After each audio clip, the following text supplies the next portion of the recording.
Yo, my boy.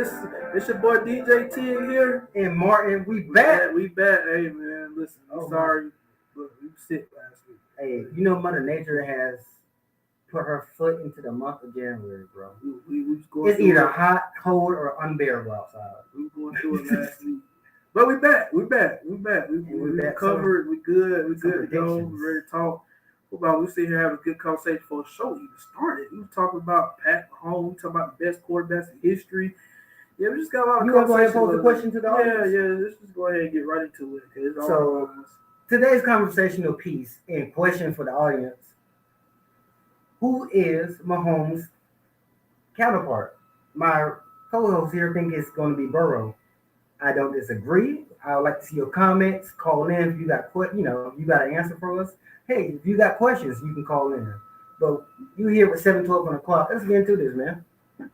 Yeah, get comfortable since we're talking about it. Yeah, it's even hard to be safe. You know, everybody know I'm a Alabama fan. And Joe Burrow, he played for LSU. He's one of our rivals. But I've always had great respect for Joe Burrow. I think Joe Burrow that dude. Joe Burrow will win him a couple Super Bowls. It's a matter of time. And I just think of all the. I think he Patrick Mahomes' biggest rival because all the quarterbacks I've seen go, he's the only one to stand across. He's stand across the ring from the champ and say, "I'm not scared of you. I'm better than you." Yeah, but I'm you not can scared say of it. you. And he plays like it. He can play like it, but his team don't. I heard a couple quarterbacks say it, but they don't play like it. Don't play like it. He go out there and play like it. Like I said, I watched extensively all the games they played against each other so far. Of all the games, I promise go back and watch the film. There ain't one game with Patrick Mahomes I played Joe Burrow. There's not one. He might have won some of those games. Joe Burrow won some of those games. But he ain't never. I agree with it. Played Joe Burrow. Ain't never. I agree with Dan Simpson more than the Allen Mahomes because Allen gets torched. I've seen you lose a game to him in 13 seconds. I don't know. That's the defense fault. If you score and take the lead with 13 seconds left, your defense give up field position and let them kick a field goal. That's greatness in body, bro. You went 75 yards in 13 seconds. Come on, that's greatness. That's greatness. Mind you, we just supposed to do. We just seen the great. Here's okay, and I don't want to do this because I love Lamar. Lamar's not better than Vic. Please stop saying that. Please. I don't care what Vic said. I don't care. Vic is very humble. Vic has been humbled by the media. Vic has been humbled by life. But on a football field, that man is better than Lamar. You can go look at the tape. You can go look how they move. I know Lamar might be a little bit faster, but Vic threw a better ball, a deeper ball, and he was a lot more dangerous. A lot more dangerous than Lamar. That's like one of the toughest conversations I ever had. It's not to me. It's the only reason it's tough because you think he's supposed to be the second coming of Vic. That's it. But if you put Philly Vic versus Lamar, I would say maybe like 2-3 years ago this wouldn't have been an argument. Michael Vick's better. But Lamar has become a better passer in the last year or two. Yeah, that's why it makes it hard now. Even if you're a better passer, you still don't scare nobody with your arm. They willingly tell you, hey, look, they rather him throw it than run it. Correct? I would say like Lamar, there's not many opportunities like in my time watching football, I would say that somebody proved me wrong. I would say Lamar has proved me wrong. I did not think he could stand in the pocket and throw the ball. I mean, he did it. And he has shown that he can do that. Honestly, the whole reason why he lost his past weekend because Todd Monkey failed him. Todd, that was your fault. Now, Todd, I watched you for 2 years at Georgia. Your favorite concept was tossing and slants, and you didn't do one this weekend. That was even my biggest problem. My problem is Baltimore the whole season was number one rushing offense in the league, and they only had and the running backs only had 8 carries the entire game. Here then, maybe that, but they give credit to I listened to KC. I listened to Rex Ryan the other morning. That's what crazy stat. This is crazy. No, I don't know. Rex Ryan knows football. He do. He just a terrible head coach. He's a great defensive coordinator. Is he a terrible head coach when you got the Jets to the AFC Championship with Mark Sanchez as the quarterback? I ain't gonna say he's terrible. He could never get the offense right. He had Mark Sanchez as the quarterback. Should never get the offense right. Give that man Nick Foles. I guarantee he can ring. But I would say it's crazy stat is do you know that Baltimore in the AFC Championship game 82% of their plays were from the shotgun. Yeah. Were from the shotgun. Drop back passing was from Bro, no bootleg, no under center, no bootleg, no read option, no read. But they only had 2 design runs in the entire game. What is this? Like, what you have one of the most dynamic running backs in the not running back. You have one of the most dynamic quarterbacks in the history of football, dude.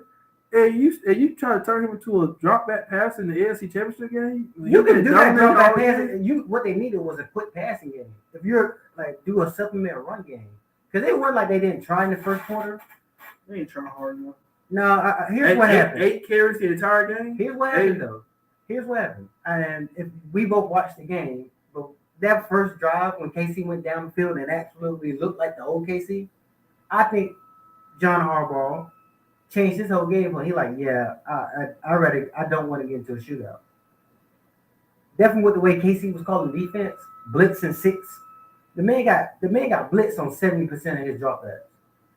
Every other play they were bringing 6+. And you know how you stop all that? Run the football or quick slants. I truly think you slow the game down. They tried. It was only a 17-10 game, and then one like the defense didn't pick it up. Yeah, the first quarter defense pretty much dominated. Man, but here's the thing. Zay Flowers, that's his name. That's his one name. Zay Flowers. You gotta do better. You gotta do better. I don't care if you dance. I don't care if you taunt. I don't care if you make a mistake. But when the game's on the line and the ball's in your hand, you gotta score. You gotta score. You had 2 opportunities to score, and you failed on both of them. So I put most of that loss for the Ravens on just moments, not even coaching, just moments. But I do think John Harbaugh got outcoached. I think the entire Ravens staff got outcoached. But you should expect that when you go against Andy Reid. You should expect to get outcoached. Yeah, they just weren't real disciplined that game. Yeah, they got outcoached. They got coached and they played themselves. The entire season they've been bullying people, and Casey's like, I don't get bullied. I'm sorry. I will say, I know people gonna hate me for saying this. I'm not trying to blame Lamar as much as like the average fan would blame Lamar for that loss, but I will say that loss proved, bro. You still second tier. You're not Patrick Mahomes. You're not Joe Burrow. You're not like those quarterbacks are still above you. They're still above you. No, he's in the same tier as Allen. Yeah, he's in the same tier as Allen. You're talented. You get the right system. You're talented, but you can't beat Patrick. That's what it really comes down to. You're not Joe Burrow. You're not Patrick Mahomes. See, I think they're the best. Cream of the crop. Move him down. Don't put him on that level. He ain't got the rings nor the accolades to be on the same. No, but Joe. The reason why Joe Burrow there, he's been to a Super Bowl. Yeah. Hey, honestly, the only reason I don't care, I'm not arguing about this. The only reason Joe Burrow don't have a ring right now is because the offensive line finally failed him the last game of the season. That's not true. Honestly, Joe Burrow going to the Super Bowl a couple years ago was like one of the greatest accomplishments I've ever seen out of a quarterback. His offensive line was like history would tell you if your offensive line that bad, you should be like top 10 pick in the draft. Like no team goes to the Super Bowl with an offensive line bad as he had. That man got sacked 70 times. The man got sacked 11 times in a playoff game and still won. But if you listen to the way Joe Burrow talks, he's like sacks are an irrelevant number because there's not all sacks are even. I know they're not. But people were at his head top every time he dropped back for the entire season and still got his team to the Super Bowl. And like he just unfortunately ran into Aaron Donald. He just unfortunately ran into Aaron Donald. He just ran into Aaron Donald, and they just couldn't do nothing about it. They just you said something that I don't agree with. You said Mike Parsons is the best defensive player in the league, correct? You still believe that? Talented. I don't think he's the most talented. Nor do I think he's the best. I kind of question that a little bit now. You want to tell you why? Because you still at one point J.J. Watt could have been was a great defensive player. Didn't always have the numbers. That's certain players I argue like T.J. Watt. I think Aaron Donald is still the best defensive player, defensive lineman. He's a defensive lineman. Now, when it comes to outside of that, like linebackers, you got Bobby Wagner, you got the boy Patrick Queen, and you got the boy from the Bucks. But other than that, well, I think the reason why people talk about players like Michael Parsons, T.J. Watt, even like Nick Bosa, for one, they play most I ain't gonna say the most important. I'm trying to find the right word. Third most important position. They play the most valued position on defense, which is pass rusher. No, because I think you got a lockdown safety. Like if you got like the boy Sneed from KC, there's a difference in what you can and can't do offensively. I don't care who you put out there. If he can guard AJ Brown, and next week he's gonna have to guard Debo. I don't disagree with that, but the way the NFL, I didn't say what I think. I said how the NFL was at it. The NFL clearly values pass rushing more than anything else on defense. I thought you were going to say just look at how they get paid. Look at how they get the pass rushing the most valued position on defense. It's the most, and they literally can wreck games. They can change whole games by themselves. That's why I say like players like that, they always look at the best defensive player. TJ Watt can still not even get a sack and still wreck a whole game. He can tip a pass up, intercept, and run it back all by himself. Michael Parsons can do it. The reason why I argue Michael Parsons is because he's so versatile. He can play damn near every position on defense. Not many players can do that. He can put his hand in the dirt. He can put his hand in the dirt, be the best pass rusher on the team. He can stand up and play the Mike position and be your best middle linebacker, which I'm kind of mad Dallas didn't do more of that this year.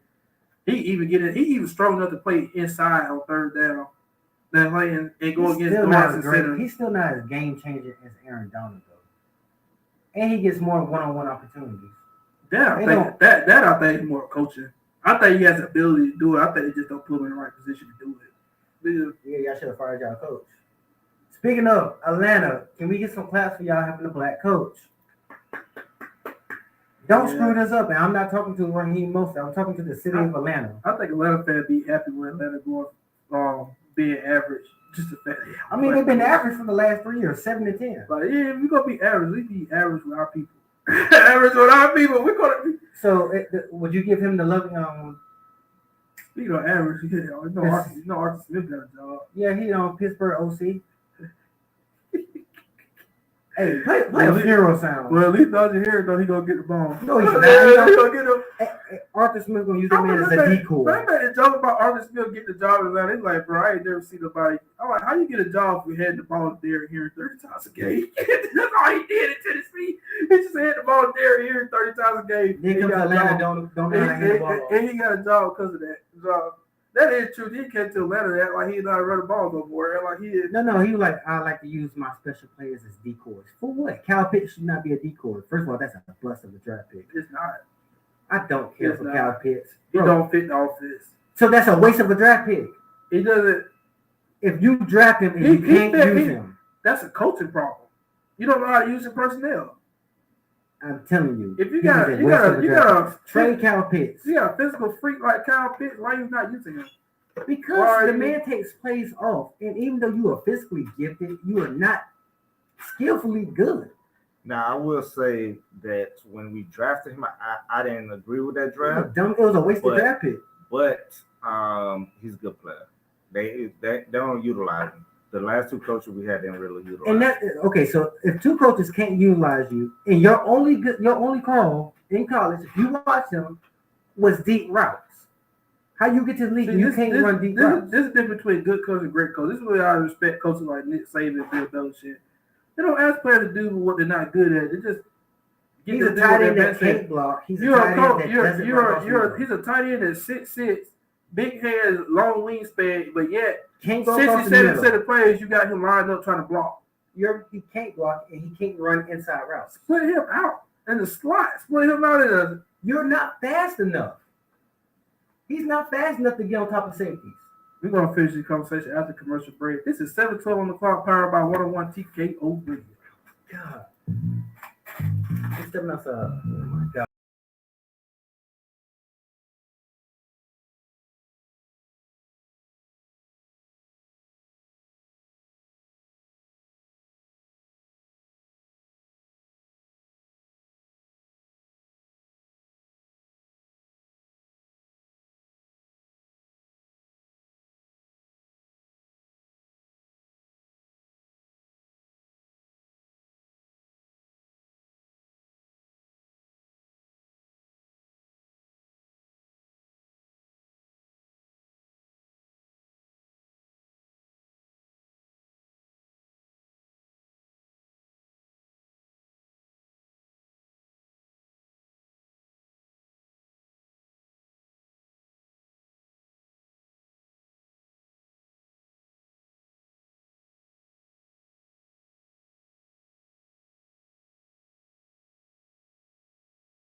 Welcome back. Another segment of 1-on-1 TKO Radio, 712 on the clock, sports radio show. I'm your boy DJ Tig. I'm Martin. Okay, so coaching hires. Jim got a job.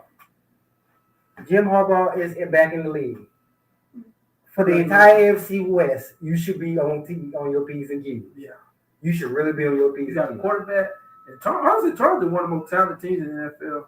Here's the thing. The Chargers don't have the... How do I want to put this? How can you stop the Chargers from charging me? That's the real question for Jim. That's why I said Jim Harbaugh was a perfect hire for them. He's like the only coach out there that really could stop them from imploding on themselves game day. That's really what it was last year. I'm like, bro, if you look at that roster, they got the quarterback. They have one of the best running backs in the league. The offensive line could get a little better. They have good receivers. They have a good tight end. Okay, they pieces to me they're all overrated. All their pieces are overrated. Their quarterback is overrated to me. Austin Eckler is overused. He's a good running back, but he's overused. Keenan Allen, underrated, but he gets the recognition. Underrated. I'm about to say he gets the recognition of a one, and I don't see that sometimes. I just don't. Mike Williams, overrated. They don't have a tight end.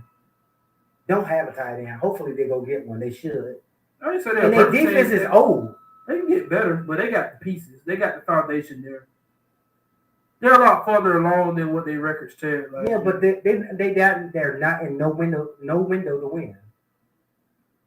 They're not in no window to win. I thought they add a couple pieces. I thought it'd be just fine. I'm sorry, they're gonna finish last in the division this year again, unless the Broncos absolutely. I thought it'd be just fine.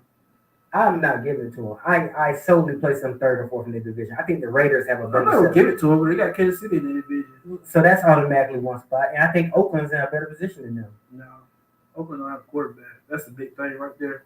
You don't believe in Carr? Carr ain't even there no more. Who's in Oakland? Right dog.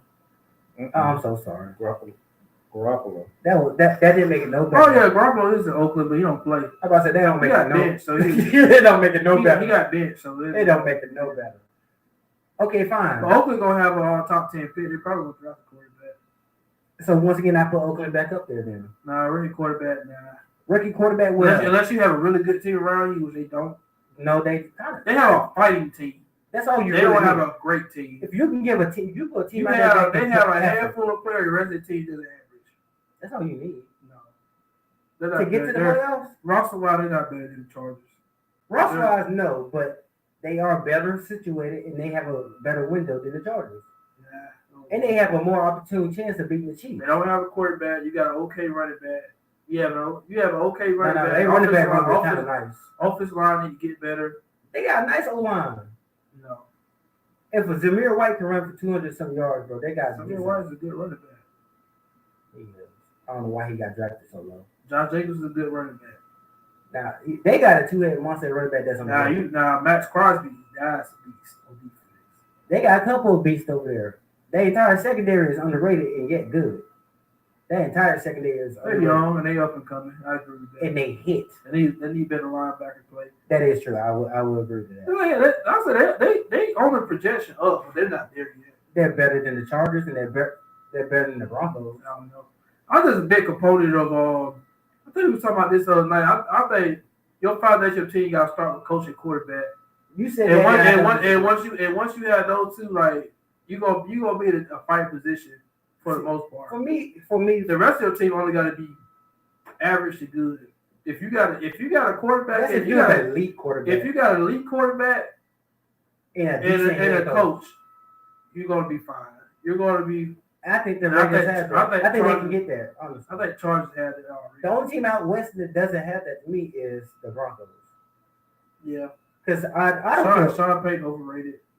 Been overrated. Sean Payton's overrated. And you got a quarterback, but what good is Russ really? Russ gonna get traded. And that's a mistake because you're gonna have to start over.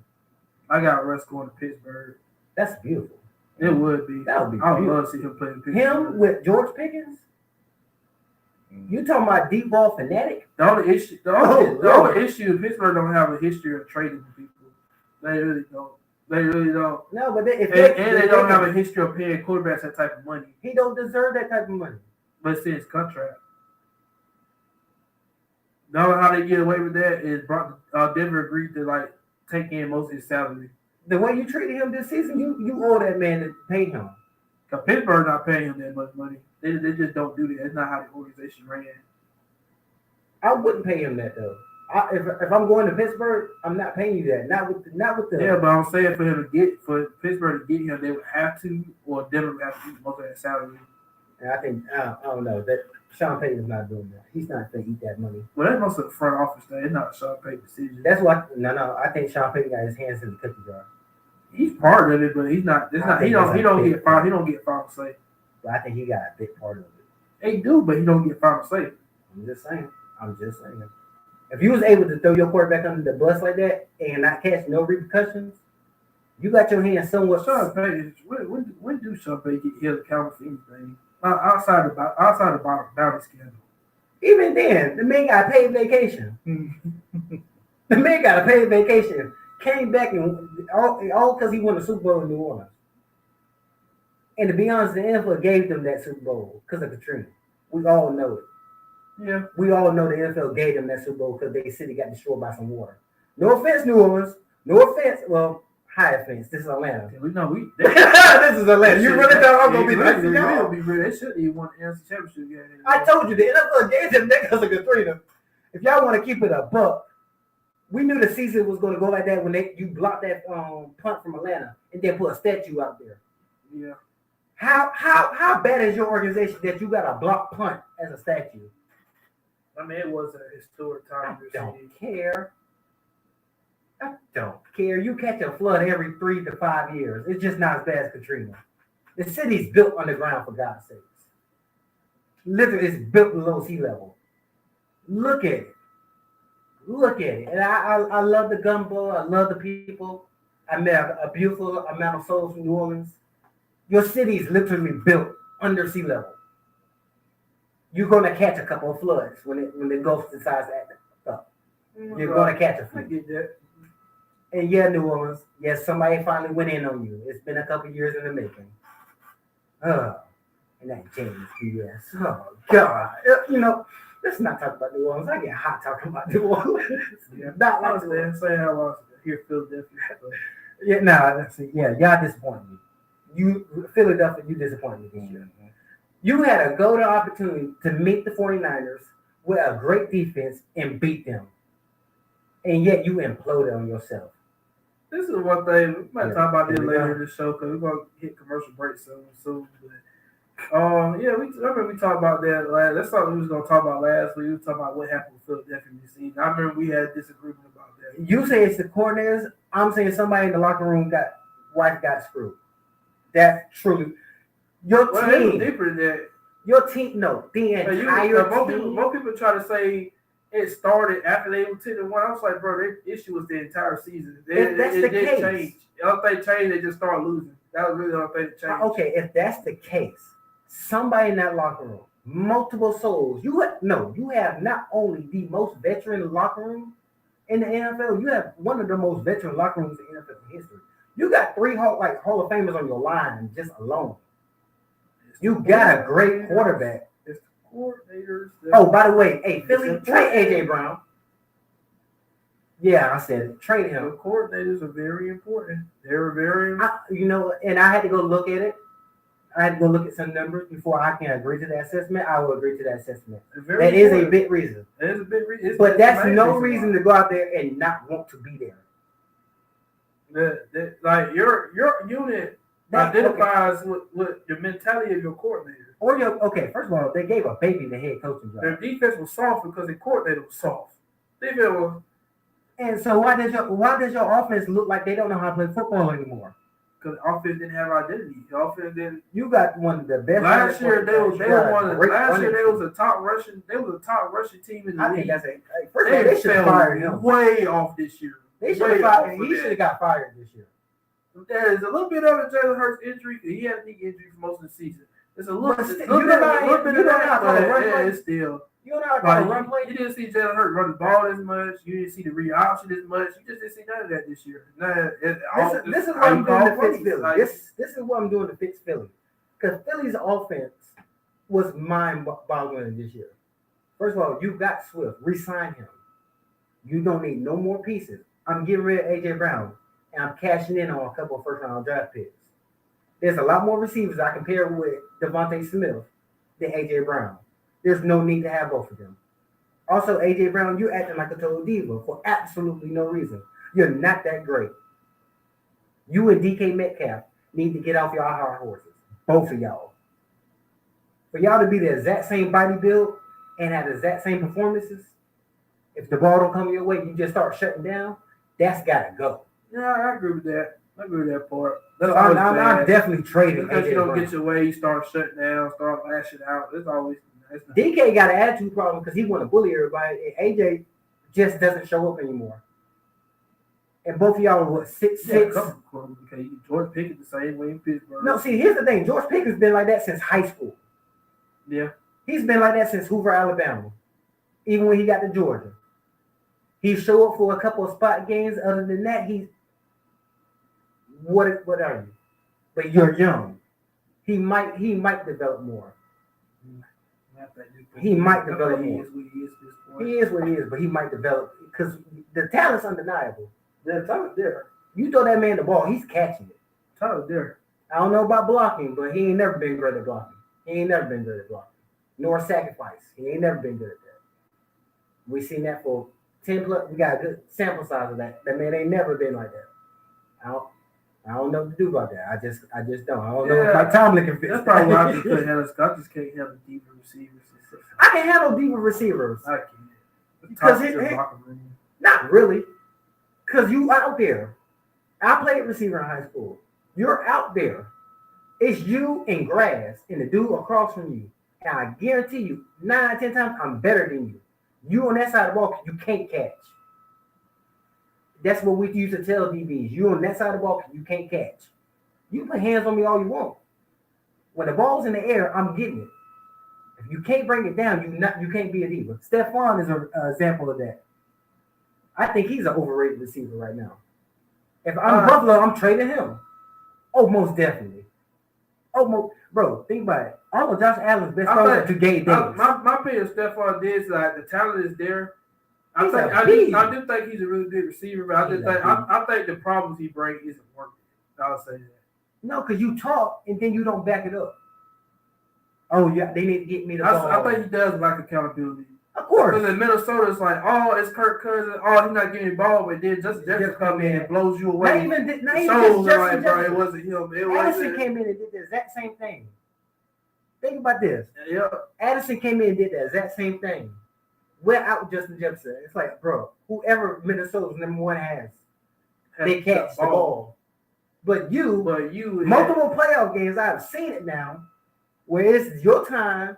You got somebody that has lesser quality on you, and there you go dropping a deep pass. But you want to tell you who don't drop a deep pass when he's playing? Gabe Davis. Yeah. You want to tell you who's more reliable in the clutch? Gabe Davis. So yeah, you bouncing. I'm bouncing you. Either you cut that contract or you get bounced. He's a tight end, Dawson Knox. Kincaid. That's a couple on this. I don't know, because now that we were talking about tight ends, that's an inline tight end that can go out. Knox. Yeah, Dawson Knox on the radio. How the world you let Laporta have more receiving? Yeah, he was good in Miami. He was. Okay, we go up and come too. Laporta's nice. He's tough. I love a tight end, bro. You know. I know what I'm saying, and I'm not being biased. I promise you. I look at his play now. Who he played for? Jake Ferguson is gonna be nice. Jake Ferguson. You talking about that boy from Dallas? Yes.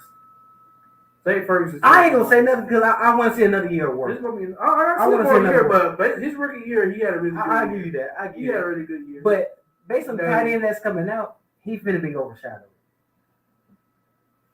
Definitely since the boy definitely since the Rams kid, and they got some tight ends coming out this year. I think the tight end position took a hit for a couple of years, but I think it's about to. We got you had Gronk and then nobody. You had Gronk and nobody. Now you got Kittle, Kelsey. When you start losing, like Gates retired, Gronk retired, Gonzalez retired, then you really just had like Kelsey and Kittle. Yeah, don't get me wrong. You had Darren Waller for like 2 years. Darren Waller kind of fell off. He's kind of fell off. He's now that's a player that's being underused. Darren Waller is what who we were talking about before? Kyle Pitts. Yes, Darren Waller is what Kyle Pitts thinks he is. Yeah. Evan Ingram is what Kyle Pitts thinks he is. And I'll get my thoughts to that after commercial break. Ooh. This is 7:12 on the clock, powered by 101 TKO Radio.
Powered by 101 TKO Radio. This your boy DJ Ted. And Martin, I'm sorry, I got into that beat. I wanted the beat drop back. Oh, I was jigging. But go ahead. Yeah, go ahead. What would you grade about? Okay, so how many head coaching jobs are left? What, 2? 1. Who got hired for the Redskin job? Washington's the only one open. Yeah, you don't need something. I don't know what they're gonna do. So who else? Who just got hired? I know there was 2 left last time I checked. Seattle. Who did they hire? Mike McDonald, Ravens defensive coordinator. That Mike McDonald? Yeah. Mm-hmm. Why? You could have went and got Mike Vrabel if you was just gonna do that. Been a better fit. Patrick hired somebody. I forgot who Patrick hired. They hired some. I think he a new. He young though. Washington only one left over now. Does Washington have a quarterback first and foremost? That's debatable. They're probably going to be up to the new coach come in. You think Sam Howell deserves his own job? It's one of those things. I would bring in competition for Sam Howell, but I would just write him off. Who would you bring in? Okay. I would bring in a veteran quarterback. I'll bring in Gardner Minshew. Yeah, I'll bring in a veteran quarterback.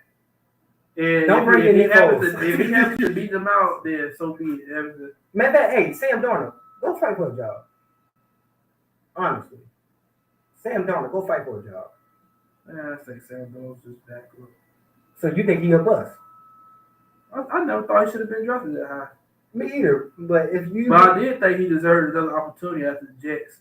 I just thought the Jets were set up for him to fail. The Jets are set up for everybody to fail, including Aaron Rodgers. Yeah. Jets bad Jets for a quarterback. You see what happened, man, Jets. If you don't draft nothing but straight O-linemen and pay nothing but O-linemen, I'm going to lose it. Jets got a couple problems on offense. Their main problem is O-line. In my opinion, the only thing that solidified offense with the Jets is running back. No, they got a decent receiver core. They just old. No, they got one. You got Garrett Wilson. That's it. Okay, fine. Go get another. Lazard quit on them. He Lazard shouldn't be in the NFL. Lazard, no, I ain't gonna hear that man. They gonna say that. That man A-Rod. He didn't deserve the money he did though. A-Rod Lazard, Brandon Cobb is old. Their second best receiver was an undrafted rookie. Mm-hmm. So go draft somebody. You really don't even draft somebody. You just need you really need a secondary piece. Yeah. Somebody that's going to take a little bit of coverage away from Garrett Wilson. And I think Garrett Wilson is a B at best. I thought Jets was overhyped just because of the whole Aaron Rodgers situation. They still are. They was version of Colorado. The defense is real. But the Jets have always had a good defense. You see how Jet defense last year, you just chopped it off, bro. They got tired. They got tired and frustrated trying to carry the team. Because they know when you lose a game 12-6 and the team. I've seen some of the greats in the past try to argue like, if you're a great defense, you're gonna shut people down no matter what the doing. You're not gonna get the turn no matter how. If I'm holding elite offenses to 12 points. I seen players on the 2000 Ravens trying to say that about Jets last year. I was just like, it's not the same era. It's not. Like, bro, that era you could realistically hold teams to 17 points. I mean, and win. The Chiefs defense was good this year. The Chiefs defense did allow over 27. That ain't enough now. Holding teams to 14, 17 points ain't enough now. But that is extraordinarily good. It is. That is like historically. Holding teams to 14, 17 points is honestly elite level. Honestly, any defense that averages 21 points or less per game in the season is like really good. That's in today's game. That is to me that's elite level. Once you start getting 27, like if you start what the Chiefs average this year? Nobody scored over 27 points, and the second half they averaged 4. Yeah. Now that's crazy. Yeah. By the way, that's a crazy stat line. That's amazing. That's a crazy stat line. For second half scores, they opponents average 4 points in the second half. Yeah. Through the entire season. I mean, that's a good sign of good coaching. I mean, you see that means they have time adjustments on point. You know, that's good coaching. That's elite level. I seen that graphic. I was like, I bet that's what NFL missing a lot. Honestly. What, defense? No, coaching. Coaching. Yeah, because we kind of ran everybody. You had nothing but You have a recycling bin of coaches that are getting like new jobs. They're all getting the Doc Rivers treatment. Oh well, you won a championship here. I think you could do it here. Speaking of Doc Rivers, I know this is not football related, but I just want to get this off my chest. You're overrated. You are overrated. Yeah. Doc Rivers, you are absolutely overrated. It said that for a long time. And to all my Milwaukee fans, no, you're not winning a ship with him. You can go ahead and I'm so disappointed in Milwaukee. I'm like, all people you could have hired. I hired Doc Rivers. Because they want somebody for veteran players. He had disappointed over and over and over. First of all, why would you fire somebody that got you second in the division right now? Why would you fire him? I understood why they fired him. For what? I know the defense was trash, but nobody could be Mike Budenholzer. Heiser. I understood why. If that's what you want to be a defensive team, then why would you? Internally, they knew they weren't gonna get no better than what they were. You're second in the league. They were gonna be what? Yeah, but they also had the easiest schedule to that point. Their schedule was gonna get a lot harder. They were going, and they would have kept him. They was gonna drop down the standards. They had the easiest schedule to that point. And you think Doc Rivers is gonna save you? Mind you, no, that's my argument against. I don't know. This man had Joel Embiid and still lost in 7 games. I see people trying to make excuses for him. There's no excuse for blowing 3-1 leads. There's no excuse for that. I think it was Stephen A. Smith that they gave him a pass in Philly because James Harden basically quit on him. And meanwhile, James I wouldn't Harden give him a pass for him because I thought it was bigger than James Harden just quitting on them, but I would acknowledge that James Harden did quit on them. But that's a whole other conversation. I don't think he. I have my issues with James Harden because he quit not on 1, not on 2, but on 3 different teams. No, see, that's where I got a problem when y'all say he quit on. No, he quit on all 3 teams. Brooklyn was a bad situation. Houston wouldn't pay him. The only one I give him a pass on is Brooklyn. That's the only one I give him a pass on. I give him a pass for getting out of Houston. I actually do. No, it's the way he did it. They weren't going to pay him or trade him. I had to show up to camp looking fat. He was a top 3, top 4 highest paid player in the league. He was sitting here complaining about them not getting enough talent right. I'm like, bro, you eating up almost half the salary cap. You're eating rid of these scrubs on the bench. Get rid of them. Right, bro, take a pay cut. You sit here getting paid $50 million a year. We don't have a salary cap to bring in the players you want. Because I'm the system. James Harden said it best. I'm the system. When I come, I get the ball. Right, I do what I do. And if that's the case, then get it done then. He tried. I'm sorry that the Warriors decided to step on the system on him. They turn like, oh, when I need help, you got to bring in this player, that player. And then the problem tell like, bro, we can't afford that because you're paying you $50 million. 105. They're paying between him and Russ, they don't have the salary cap. I think Russ deserves that money, though. Russ deserves everything he can. Yeah, but in consequence, too, that's one of the biggest things people don't talk about the Warriors. Everybody talk about how the Warriors got together and stacked up that super team. The one thing people don't talk about, they all sacrifice money to make it happen. Except for Clay. Clay said he ain't getting no pay. No, Clay sacrificed money to the beginning. Clay didn't get paid like 2-3 years ago. That is. Clay was getting paid $16 million. Steph was getting paid $16 million. Clay was severely underpaid. Even Kevin Durant came in there and took a pay cut. Kevin Durant only got paid $35 million when he signed with them. He could have easily got more than that. But he said no. He's like, no, I'll take less because Steph ain't got paid yet. He hasn't got.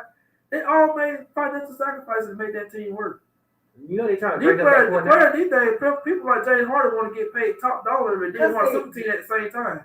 I mean, because you gotta chase a ring to get the legendary status, but at the same time, your career ain't. I get it. Ain't nobody has. Nobody's gonna have a LeBron career, bro. It's a dilemma, but like rarely will you get the best of both worlds. Like some sacrifices will have to call. LeBron James. You can blame him for why the league is kind of messed up. No, LeBron James is a category of his own because LeBron James can sit there and get paid, and he can just take minimum deal players to get to the NBA Finals with them. That's why the league is kind of messed up. LeBron don't need a super team. LeBron don't need us. Because LeBron didn't, bro. After even LeBron was blessed. LeBron at Miami, Dwayne Wade was severely underpaid. Because no. If you really want to play, they underpaid UD. UD took the biggest pay cut as the Miami team, and he almost didn't do it. But y'all talking about Hazel? Yes. He ain't had a big role. No. Before that first run, when LeBron first got there, UD was a problem. UD was a problem. He was a good role player. He was the hardest of the team. He was more important than he was on the floor. No, not really. I'm not looking at UD as like one of the best players in the league. He's not even one of the best players in his position. Okay, who would you? He wasn't like that since he probably like that from when he got the lead to probably think about it, 06, 07, 08, 09, probably. When LeBron got there? No. What, he got 10? 12. He got there in 12? 12. Yeah. From 2009 to 2011. No, 2010, 2014 he got there. So 08, 09, yes, he was. Yeah, because you had nobody else was there but him and yeah, and LeBron got there at 10. Okay, so then LeBron built the Super and team. UD was a bench player then. He was getting PT. I say he not doing. No, he wasn't. Who started at 4?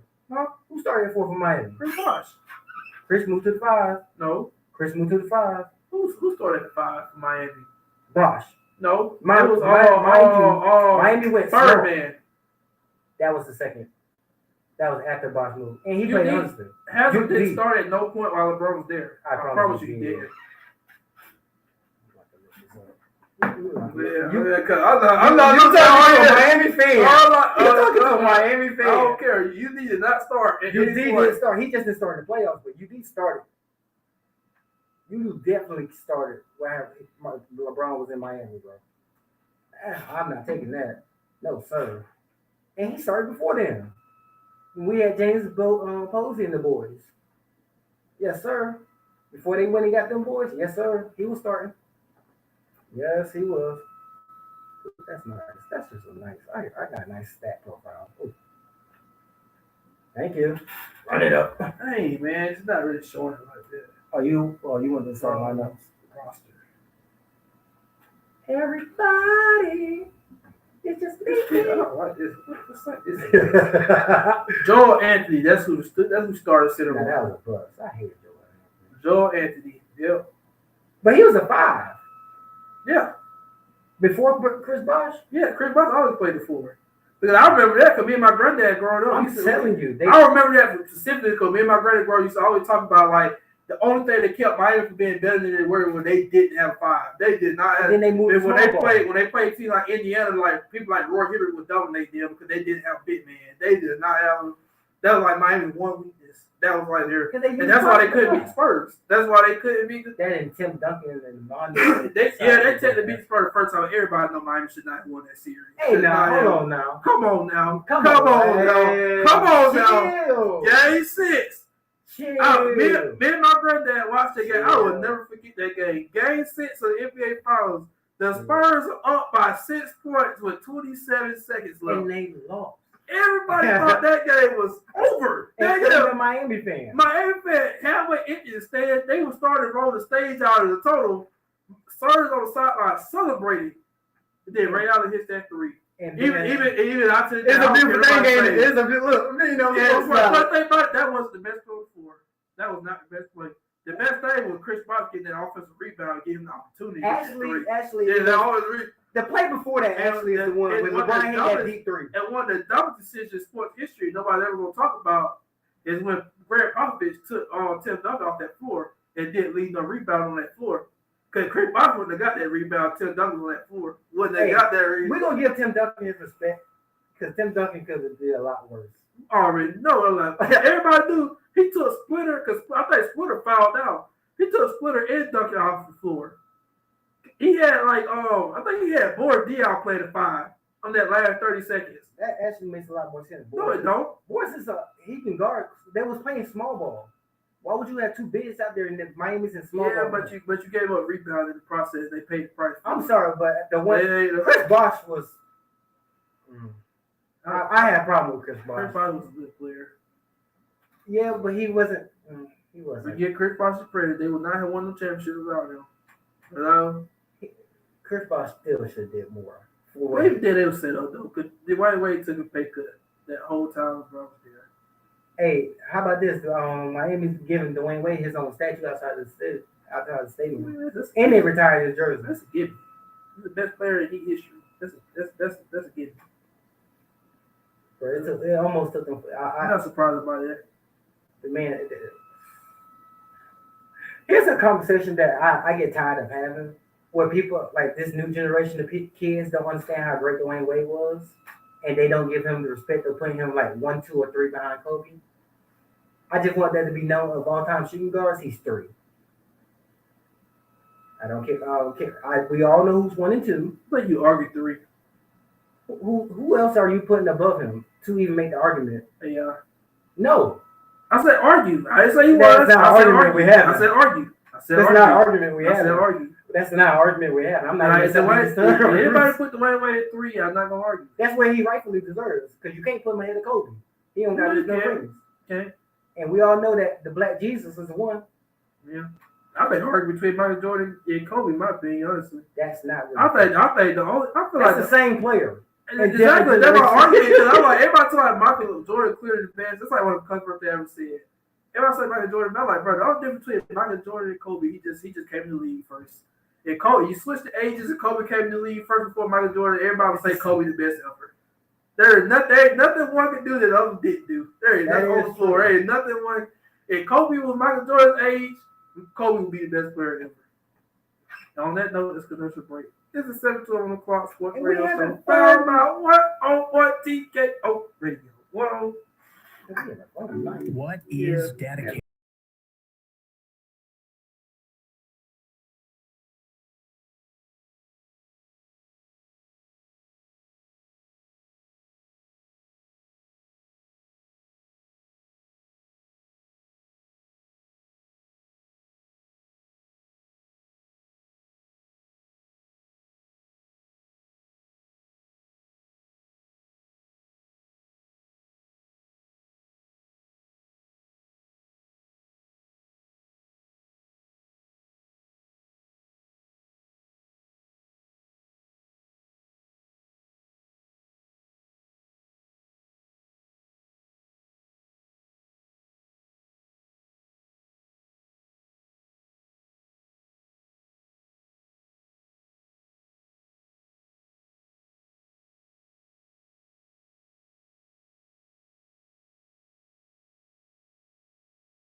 Next selection. LeBron too. Yo, man. It's your boy DJ T here with another segment, 7:12 o'clock. Powered by 101 TK on radio. It's my boy over here. Martin. He don't never say my name. I don't never get no real introduction, do I, guys? Like, I'll let you introduce yourself. I'll let you put your own. Like, no, he get a 5-minute lead up. This is DJ T. I get this is Martin. No. I say this is. Martin. Like, look at that, bro. Look at that. Like, this so tall to fit. You want to say Morgan. You saw you about to go sleep. I mean, I ain't gonna lie. You know I'm narcoleptic. I am over here. Yeah. For those who don't know, yes, I am narcoleptic. I might fall asleep while on the radio one day. That is a real possibility. That'd be so hilarious. Yeah, because you'll be sitting there. Are you asleep? Are you asleep right now? We are live. And you're asleep. You're asleep. I mean, I am the same person that fell asleep while running around in football. I was hungry. Y'all want to hear a funny story? I did fall asleep while running around full, like mid game. Fall asleep on the couch, fall asleep everywhere. My God, I can fall asleep listening to a live band performance while being in the band. I just don't know. I'm thinking he's gonna fall asleep at his funeral. I really think he is. I think he gonna be dead. I think he gonna be dead in the casket. You gonna hear him snore. I think you just gonna hear it. First of all, y'all put me in the casket and I still got a heartbeat. We got problems. Yeah, I think his heartbeat would just go back to 1, just to say sleep. Just I think it's just that bad. Speaking of, we're gonna talk about savage moments in sports because we was talking about that old commercial break. Who has the most savage moment in sports? I think it's Larry Bird. I remember Cam Newton's little moment too against the Packers. That was hilarious. He's like, "Oh, you've been watching film? Oh, you watching film? That's cute. Watch this. Watch this. Like, No. First of all, hey, shout out Smith with the ice up son. That's funny. No. The Steve Smith catch the pass. Moss. Who was it? Joe Horn? No. What was the Saints player that he mossed and then beat a Ron Hopper or something? Yeah. He mossed them, scored, got hit late, celebrated, then came back and jacked him up and like put him on the ground. Yep. And sunned him in the end zone. That was a savage moment. And it was a Saints player getting jacked up. That was Richard Sherman and Michael Crabtree.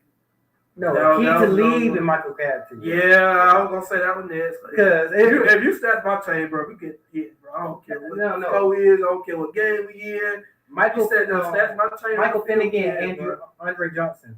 Yeah, because they don't like each other for real. Yeah, they didn't like each other in the game. He didn't like him. They got full on fisticuffs. No, like they got the hockey fighting. Like take off the pads. Yeah, it's over. Take off the pads. Most savage moment. LeBron in Cleveland versus the Toronto Raptors. The entire 4 years. Yeah, the entire 4 years. I never see a coach get fired because of one player. Bro, he won Coach of the Year. I told someone I should just win it. They fired Dwayne Casey, and then a month later, LeBron decided to go out west to the Lakers. I'm like, I probably Toronto would have kept Dwayne Casey, and they would have known LeBron was leaving. They would have. Yeah, he got that man fired. Has Dwayne Casey got LeBron got a couple saves on LeBron dunk on Jason Terry. No. Dwayne Wade dunk on Verjao. The one where he like cabbage patch at. Oh yeah. That bro. First of all, old buddy hit a. We remember DeAndre Jordan's dunk on Brady Knight. No, LeBron's that was the nastiest dunk I ever seen. I ain't gonna lie. The one where he jumped over him? That was bad. No, the one where LeBron jumped over old buddy from Boston. Yeah, Jason Terry. Yeah, that was sad. That was crazy. DeAndre Jordan works because that's the only people. That's the only reason anybody knows who Brady Knight is. Just because you got dunked on. No, Brady Knight do not know his career. No. Brady Knight also got crossed up by Kyrie in the All-Star game. That was ugly. Remember Steph crossed up Chris Paul? Oh, you talking about where he made him hit the lingua rock? Yeah. That man, bro. Chris Paul hit the first name they ever. Jamal Crawford got a handful of plays. We did that. But that man, Jamal Crawford might be the best sixth man ever, though. He does got one of the nasty cross-ups. Jamal Crawford was nasty. Yeah, but Chris Paul was the first to ever hit the name. Literally. Yeah, that was that man created a whole dance move that got a song to it now. Like, that was James Harden that did that to him. No, that was Chris Paul. That was on Steph to Chris. James Harden crossed him up one time too. James hit somebody. James Harden crossed somebody up and then stood there and stared at him for like 2-3 seconds. He asked like if you looked and then shot it. And he asked him like that. He like, bro, you good? Oh, yeah, bro, you good? Like, how you ask somebody after you make them fall? Are you good? Mid game, still got the ball. Didn't shoot it, still make it. That's crazy. That's absolutely crazy.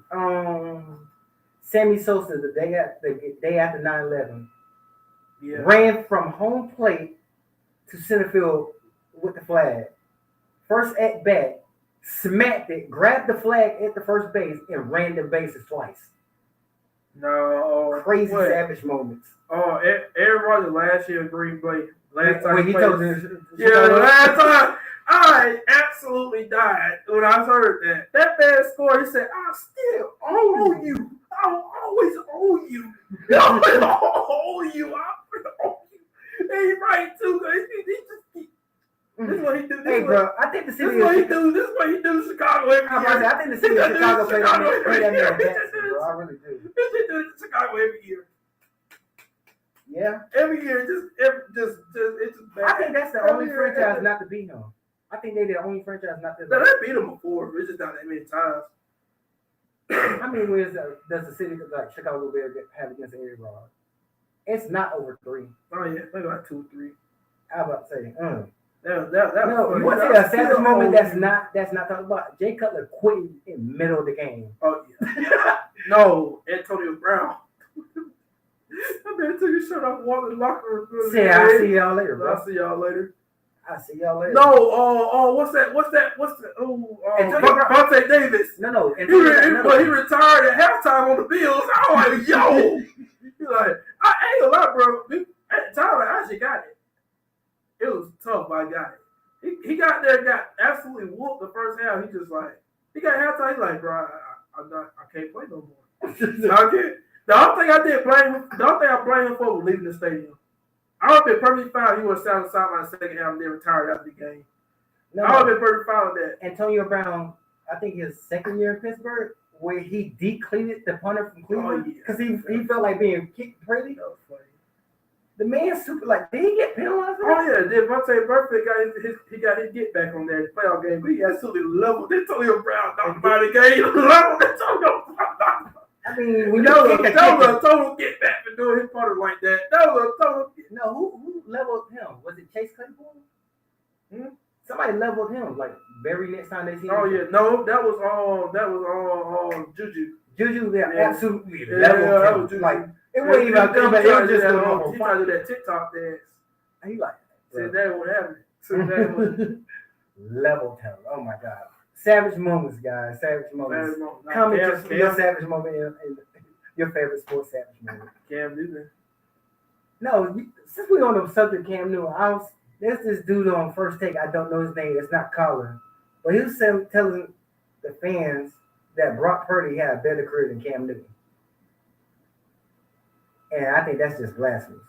First of all, for anybody to say Cam Newton didn't have a great career, that's blasphemous. Yeah. That's blasphemous. I'm not accepting that. I may not like Cam Newton. I definitely didn't root for Cam Newton. It's a Hall of Fame career, probably not. But how many quarterbacks you played in the league with Tom Brady? There's not many quarterbacks from that class that's going to the Hall of Fame. It's not many. I can only name 3 that's like played during Tom era that's going to the Hall of Fame, or if not already in it. Yeah. One of those is being Peyton, Drew. I don't think Drew should be in the Hall of Fame. I don't care. No, he wouldn't be. Why? Because you got the lead passing records he broke. You only broke 3, and all those going to be shattered. How many have broke that many? Not many. I'm sorry. Okay, y'all know I'm not giving Drew Brees no credit. You know I'm not giving Drew Brees no credit. He gonna be Hall of Fame. Me first, I thought he was a little overrated. He is. But the man was a dink and dunk champion. Didn't get the ball over 20 yards. You've never seen him. No, that's not true. He beat the ball down the field. Yeah. He was like known for it, but he do it. I like to display him like that. You see how I'm looking at you. I know they can't see how I'm looking at you, but you see how I'm looking at you. That boy had Coasting going down that field. He had Callaway going down that field. They were 20 yards. And it runs after catch. You ain't seen no Hail Marys. You ain't seen no Aaron Rodgers type throw. That's true. That's part true. He wasn't in that type of offense. That's not a Sean Payton offense. I don't think he can do it. We will never know. Now, I thought the last couple of years he couldn't. His arm strength went away. Even when he was in. But no, I'm saying prime, he wasn't known for like be a gunslinger. There's a lot of quarterbacks like that. Well, okay, Phillip Rivers. We see a lot of quarterbacks in history that like you not think gunslinger quarterbacks. No, didn't do enough.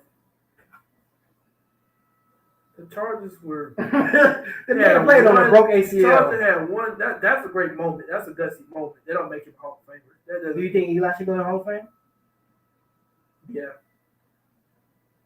he will. Do I think so? I can't answer that question. Yeah, you can. Well, the answer is no. If you take away those 2 Super Bowls and who he beat in those Super Bowls, no. Oh yeah. But that's gonna be. We all know they weigh those weight really heavy. I know they were, bro. The only thing Eli got is Iron Man. And that he was dangerous in the playoffs. If I went on my personal criteria for Hall of Fame, I would say no. But my personal criteria don't matter. Should Matt Ryan be in the Hall of Fame? Who? Matt Ryan. No. Who else? Donovan McNabb. I'm gonna keep going down the list. It ain't like we're gonna run out of quarterbacks. Donovan McNabb is debatable. No, he's not. In the long run. No, he's not. Now when I say not first ballot, he's I'm not third saying ballot. like 15, 20 years he's not on the third ballot. He's not third ballot. I'm sorry. You don't have the numbers. You don't have the championship. And I don't want to hear about you not having. I say he got like a 20% chance. 20% chance. Yep. You being real generous. You being real 15 generous. to 20% chance. You being real generous. I'm not generous. I think it's realistic. Who else is in this conversation? The Hall of Fame players that we just. Nah, I ain't gonna say him because I think he's gonna Hall of Fame. I think Ben Roethlisberger is going. Yeah, he will. I don't know. I don't think he should go, but I know they're gonna put him in there. I know they're gonna put him in there. He will. But he only got what, 2 rings? Aaron Rodgers will be in the Hall of Fame. He's overrated too. He is, but the talent's there though. The talent's there. The magicianness of it is there. Yeah. Because the MVPs, that's a big deal. Matt Stafford, you think he should go? He get another Super Bowl. He gotta get another Super Bowl, Matt Stafford. Those years Detroit will be counted against him. Honestly, that would be the only reason you would get it. He gotta go back to Detroit and get them to the play, get them a ring. Honestly, Jared Goff is gonna be the same. Don't year Detroit's gonna really count against him. Not they shouldn't, because you had passing. Because he didn't get success until he get like older late in his career. He didn't have a running game for 8 years. But interesting, Matthew Stafford is gonna be compared mostly to John Elway. If I'm not compared like how good they are, just like career path. Because John Elway the same thing. He was on a no decent to good team. No, those Bronco teams were better than Matthew Stafford. I thought you would say Dan Marino, honestly. No, Dan Marino never won. Yeah, but Dan Marino was talented. He was talented, but he never won. Never even came close to it. Never even came. No. I thought the Dolphins went 13-0 with him. Nope. No, that's way before. That was way before. My bad. That's like 7 years. I'm not a Dolphins fan. The Dolphins are. Yeah, Dan Marino. I don't think the Dolphins ever even got to a conference championship game with Dan Marino. Never even got. Here's something I want to say. How good do you think Tua actually is? I think the jury's still out on him. I can't really say yes or no. Has he done enough to this point? No. He did more. Would you rather have him or Brock Purdy? I'll take Tua. I'll take Tua. I think I'm gonna take Brock. I like. Actually, I wouldn't take neither one of them. I wouldn't take neither one. Yeah, neither one has really proven to be in this sport. That's the only case where I say Josh Allen. If you put Josh Allen in that conversation. The problem with Brock Purdy is like, bro, I have seen you a couple times now in tough situations. I want to see what happens when your star players around you don't play well. I want to see what you look like without them. Period. And without Kyle Shanahan calling the plays. Yeah. That's what I really want to see. What you look like, because the 2 or 3 times you've seen it, like you haven't looked good. You have not looked. And even then, even his best game, he gives you only a half game. You haven't seen a complete game from Brock Purdy. Now against no good teams. And you go have to prove it this Super Bowl, because KC got corners that can guard everybody. Mm-hmm. KC got, there is no second half comeback. You play like trash in the first half. They got the line of Slam McCaffrey. But here's the thing about the Super Bowl matchups, and we can transition to that. Bro, you can't have a subpar first half. You can't. Yeah. KC is no like KC has shut everybody down in the second half. Yeah. Everybody. So that whole getting down 17 points like you did to the Lions, and they took their foot off the gas. It's gonna be interesting because the problem with San Francisco, this is gonna be a bad matchup for them going against that defense because San Francisco predicate itself on the yards have to catch.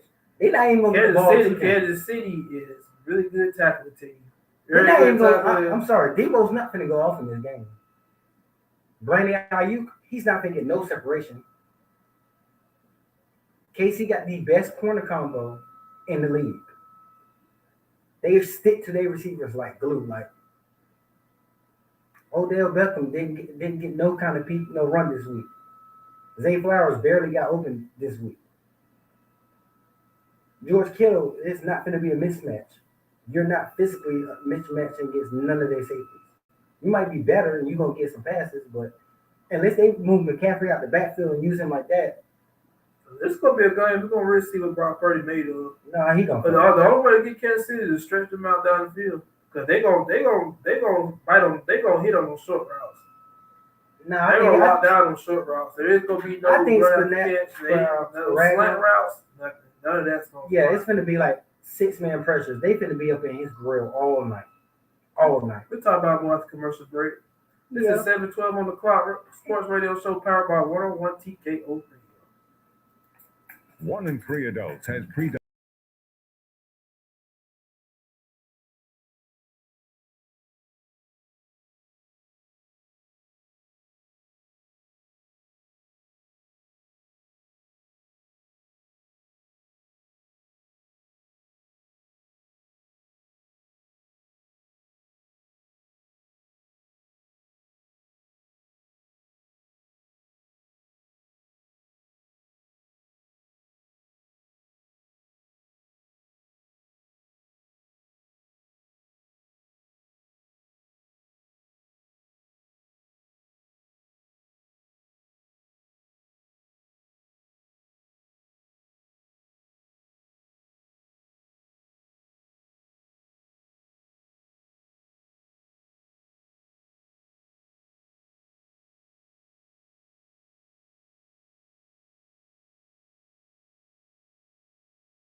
Yo. We here at the last segment on 712 on the clock sports radio show powered by 101 TKO radio. This is your boy DJ T. My boy over here, Martin. Y'all see how that sounded a lot better?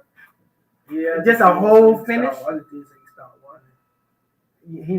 Bro, I'm gonna complain regardless. He knows this. He complain about what I say. I complain about what he was. How he was. See now he's gonna bring comedian out of me if I say he's just like a box of Pringles over here. But go ahead. We got 3 minutes. You want to do this on live TV? Go ahead, flap over here. Go ahead. Yeah. I wouldn't flap, but then who fits your tape line? Anyway, who would fix? My tape line is straighter than your outline. You what? My tape line is straighter than your outline. It's straighter than your eye vision. It's straighter than your eye. Hey, first, chill out. Chill out. Sit. Okay. Yeah, so we're going to go to a non-sports topic. Chill out. We've been starting fire here. Look, I didn't run my skin together. I ain't run my skin together, and I brought the lotion. Then we have to buy Nelson a new broom for our skin. No. We're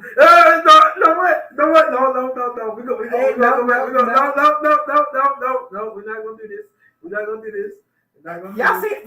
Hey, so which one's more fair? We're gonna add civilized. This is civilized. Ain't nobody said a cuss word. I haven't. That is true. We ain't cuss. We ain't threaten each other. It's like our calm version.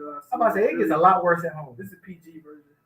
If y'all want to see the uncut version, we got a podcast coming out.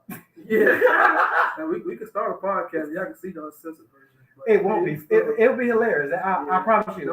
It's better than the Kardashians. Yeah, don't let your kids watch it. Why not? Why not? It's better than the stuff they got on TV nowadays. I know it's better than Teen Titans Go. Yeah, we're better than listening to Sexy Red. I'll tell you that. That little video of the little kid, little 6-7-year-old kid, like, make that. Whoa! What the what? You made the what? No. Like them ABCs, Bree. Them ABCs, the 1, 2, 3. No. Hey, so I know teachers are supposed to be getting paid a lot, but I just want y'all to know I'm not in support of that as long as these kids not really learning. I'm just gonna say it. That's a parent's fault. It is a parent's fault. When you hey, bro, this is my pet peeve. I'm gonna say it on the radio. Stop letting your kids run around the grocery store. Stop it. If you're not gonna control your kid, leave them in the car or leave them at home. They'll blame teachers for that, blame parents for that. Parents look at their kids like friends today, not parents. Like, no. I tell you now, if I see another little kid running around the store, I talked about this with a homegirl recently, and she said, "I was I wish my son would call, my kid would call their friend. Not your friend. Oh, your parent. I'm gonna treat you like a friend. I'm treat you like a bad habit. I'm treat you like a bad habit. Oh, I'm your friend. That means I ain't gotta pay for nothing. That's what I'm hearing. I'm your friend. You pay for your school lunch. I'm sorry. The first time my kid called me friends, the first time they lose a kneecap. I'm responsible for taking care of you. That's not it. what friends do. That is only for 18 years. Not a friendship thing. That is not it's only for 18 years. We can be friends after you 18. No. And you got your own bills and your own house and you're not in my stuff. Yeah. Honestly, we can be friends all you want. Friends all you want, then. Well, don't take care of you. We ain't friends with your parent. I'm your parent. What I say goes. And I dare you, bro. I come from the household. My mom played one game with me. I wish you would. That's the only game my mom played with me. I wish you would. Embarrass me, please. I beg of you. You gonna come out here with a new face? Leave the store with a new face out. I just want to tell this story how I was in Target, and I'm listening to this parent talk to her child, and the child has the audacity to say, "You don't even know my daddy. That's just the last dude you slept with." To say that to your mom in a Target where it's already quiet and everybody can hear you, I would not walked out of that Target alive. May have been 2010, and I was still a teenager in 2010. That's the one I think I ever heard. Oh, when I used to work at Atlanta United, the parents out there bring their kids to soccer practice, and used to have this thing where we didn't want them like speeding down the entrance because there's a sidewalk right there. Oh no, I know it was. We didn't want coming through the entrance gate. You had to come down the side, the driveway to the parking lot.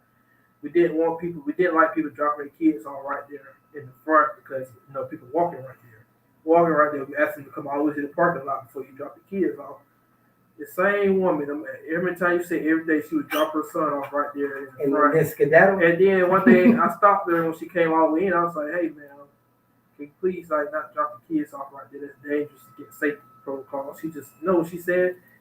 I told my son that, but he wanted to get dropped anyway. I thought, yeah, I'm gonna tell him next time not to get out the car right there. I'm just like, say that one more time. Your son told you. So your son. I was saying something. I'm like, so your son run your household now? You must pay bills. Your son, how old your son is? 14. Oh, he must pay bills. Your son run. I'm like, so you let your son run your house now? What did dad? So you got to ask your son, can you go to school now? You got to ask your son what you want for dinner and all this stuff now too. Come on now. Hey man, kids get to pick what they want to eat and stuff now. Ooh. man, I'm all day. You put where? Hey, if you I used to say, yeah, Dad, I don't want this one. I catch you at this meal. My mom said, I guess you catch you at this meal. Come on now, come on. Ooh, I tell you, some of y'all parents. I said it my own family, man. I say this, and y'all might laugh, but I'm a proponent of kicking kids. Since we can't beat them and whoop them, that's child abuse. We can kick them. Right there. So we're gonna get to I've seen y'all put kids on leashes. If you can put a kid on leash, you can kick them. Which one's more embarrassing and traumatizing? Honestly, walking around like a dog or kicking you in the back of the kneecap? I do too when I see little kids walking around. Like how embarrassing is that you have that lack of respect that your mom put a leash on you? And then and shot collars. I know kids that are. Yeah, when I see they come out recently, shot collars. What are we doing? Like, wow. What are we doing? This is one thing, but shot collar, you don't put shot collar on your own child. That's crazy. Honestly, which therapy session are you paying for later? The shot collar or the kid? Yeah, that's definitely some PTSD right there. Every time something now the kid want to wear chokers all got the time. Yeah. Well, I'm used to this. I'm used to something being around my neck with spikes. I know that was off topic, but we're grown men, guys. This is what we see. Yeah. Out here in the world. But do it. Well, we're gonna get to our non-sports topic for the day. Another one. Another one. Yeah, we just round around with that one. Really three. We had a hosted session. Honestly, we're good. Yeah. Since we're doing non-sports and we talking about things we see, let's talk about this rap beefs that's actually going on. This rap beef between men. I don't know much about that. I don't have nothing to say because I don't listen to female rap. I don't subscribe to female rap. I don't subscribe to my booty hole being brown. I don't subscribe to being realm.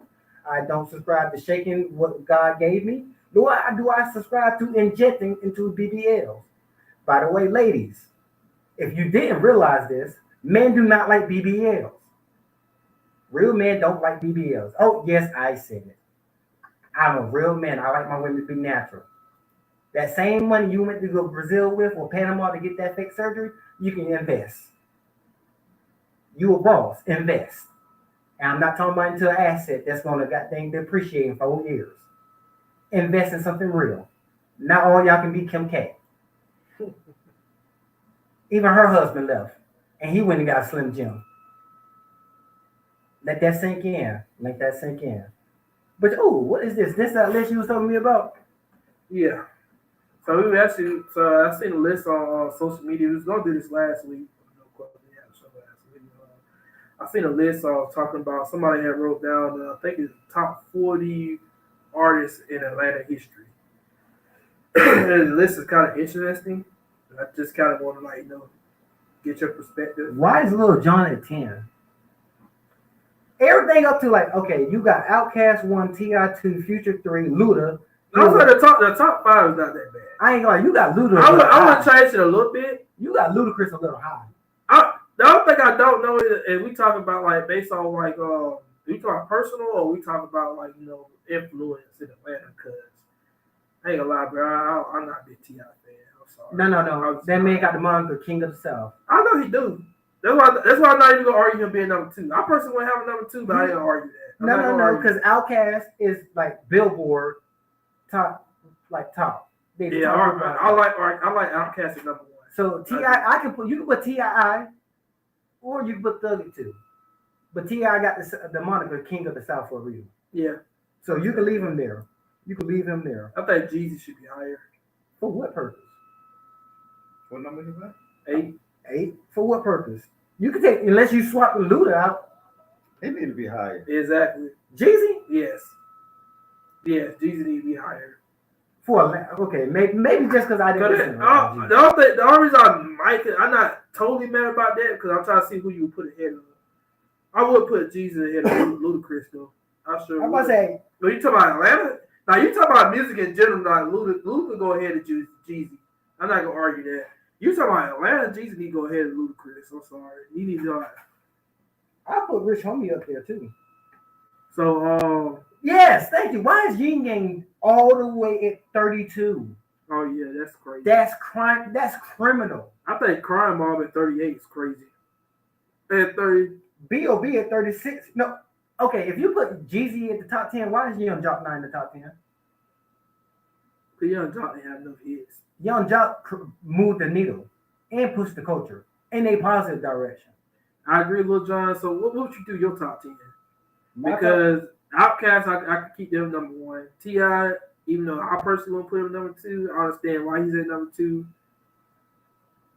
Number 3 is hard because I love me some Future. You know I love to keep Future right there. Actually, Future right there. I would love to keep him right from there. 4, okay, swap Thug. But First off, Thug should be top 3. I would take Thug, put him at 4. I would take Jeezy and put him at 3. Jeezy and put him. If you just talking about Atlanta, first of all, 21 Savage is a little high. He's a little high for me. I know it's 21 Savage, but he's a little high to be like. Cause my problem with Thug is like I feel like if you're gonna be in the top 10 of Atlanta art, you gotta really rep Atlanta. So you don't think Thug truly really rep Atlanta? Yeah, he did when he first started, but the bigger he got, the less he did it. Not really. Thug has always been Thug. They like Thug really. But then I have to be fair because Future don't really rep Atlanta either. So those are really none of them can take the title of King of the South. The only person that tried to take that moniker was Big Crit, and that gets shut down easily. That gets shut down. You're not better than T.I. Big Crit. I don't even know if Big Crit is on this list. Is Big Crit on this list? I don't think he is.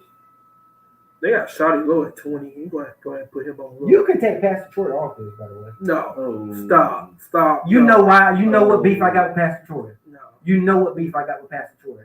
Because Pastor Troy's from Augusta. He's not from Atlanta. That is true. You can go ahead and take them off this list. You know what beef I ain't gonna lie, a lot of youngest would have a problem with Schoolie at 28. I got a problem with Schoolie at 28. I love Schoolie. What about Travis on the list of the fact they got Walker Flocka at 26? They Walker Flocka at 26? No, Travis. So you talking about somebody that moved the needle. You talking about somebody that changed music. Why is D4 outside the top 30? They got D4 at 41. Oh, yeah, that's disrespectful. Like, bro. But if you talking about who got to move up, who you want to move down? Who am I moving down? Playboy Cardi, get out the top 30. Yeah, you can move him down. Who is that right above Yin Yang? Love Yachty, but you can move him down. No, not really. You can move him down to like 30, but yeah, I'm saying it's not he ain't moving. You put him in the same project. I'm personally fine with 31, but a lot of people argue trouble need to move on. I'm counting. Why is B.O.B. at 36? I know it's B.O.B., but still, it's B.O.B. Give that man some respect, bro. Put him in the top 25. So top 10 for the artists that don't know, top 10 they got 1 Outkast, 2 T.I., 3 Future, 4 Ludacris, 5 Young Thug, 6 Gucci Mane, 7 2 Chainz, 8 Young Jeezy, 9 Migos, and 10 Lil Jon. You can take Sahai to Prince, and you can take him out the top 22. Who? Sahai to Prince. I ain't talking about talent. Just what he did. I know Sahai can rap. That's not what I'm saying. Before somebody comes to me like, oh, you trying to run the ones. No, I'm not.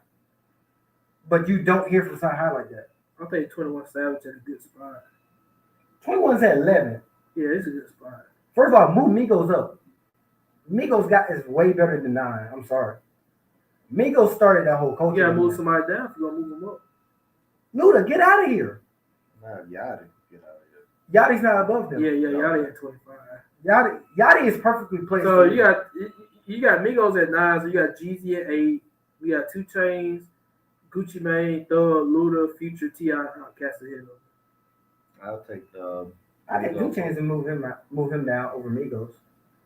I'll move Thug down. See, I'm not moving Thug just because it don't matter what year you go pull up a Thug song, it slapped. Mind you, he went on a crazy run for like 5 years where he didn't miss. Collab or solo project or mixtape, he didn't miss. He don't miss. I want to move Migos up, but I don't know who to put them ahead of. I'm putting him ahead of Luda. Luda's a staple. I know he's a staple, but Migos is Atlanta. Migos is new Atlanta of all things. I don't know.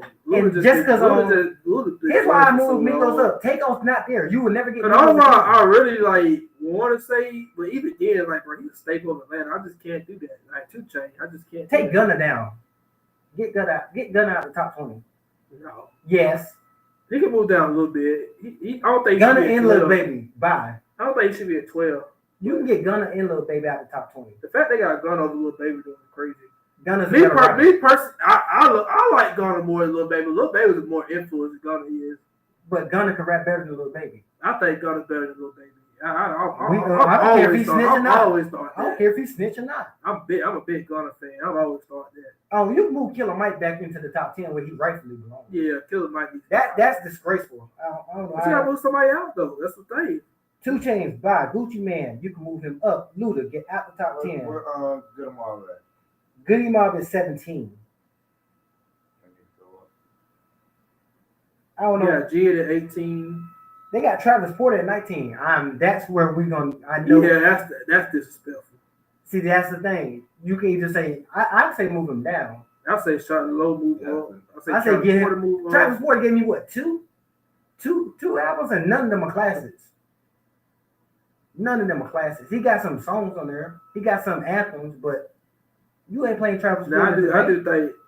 What you think the most disrespectful thing on this list?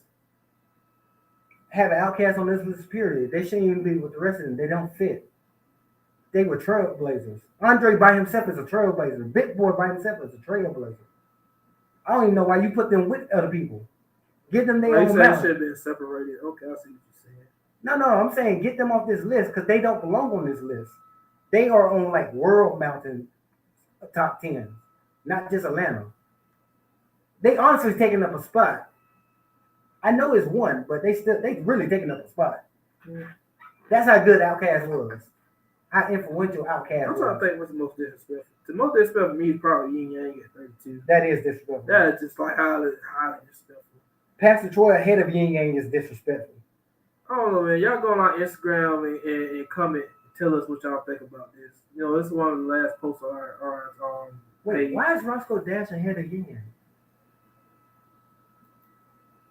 No, Roscoe Dash is like 34. I'm sorry, why is Pastor Troy ahead of why is Roscoe Dash not ahead of Pastor Troy?